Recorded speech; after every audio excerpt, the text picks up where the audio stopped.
এই ব্রেঞ্চটাকে প্রথমে মিডিল করে নেব, এই স্মিথ মেশিন এই মিডিল করে নেব, চেক করে নেব, রডটাকে নামিয়ে নিয়ে দেখে নেবো আগে যে মিডিল হয়েছে কিনা। হ্যাঁ, এটা মিডিল আছে। এবার তোমরা দেখো এভাবে শুয়ে পড়ে এই গ্রিপটা গ্রিপ মেজারমেন্টের শোল্ডারের বাইরে গ্রিপ নিয়ে এই আপ,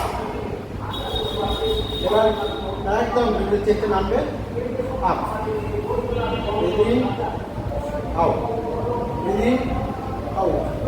এদিন কী হবে, বিগিনার্সের যে হাতটা এই দেখছে, এই কাপাকাপি ব্যাপারটা থাকে, এই স্মিথ মেশিনে মারলে এই প্রবলেমটা সলভ হয়ে যাবে। প্রথমে এই স্মিথ মেশিনে বেঞ্চ প্রেস প্র্যাকটিস করে যখন মনে হচ্ছে ফর্ম ঠিকঠাক হয়ে গেছে, তখন চলে আসবে আমাদের নর্মাল যে অলিম্পিক বেঞ্চ প্রেস সেখানে। তোমাদের পোস্টার নিয়ে আর কোনো যদি ভিডিও লেগে থাকে তাহলে অবশ্যই আমাকে কমেন্ট বক্সে জানাবে, আমি চেষ্টা করবো তোমাদের প্রবলেমগুলোকে তুলে ধরার।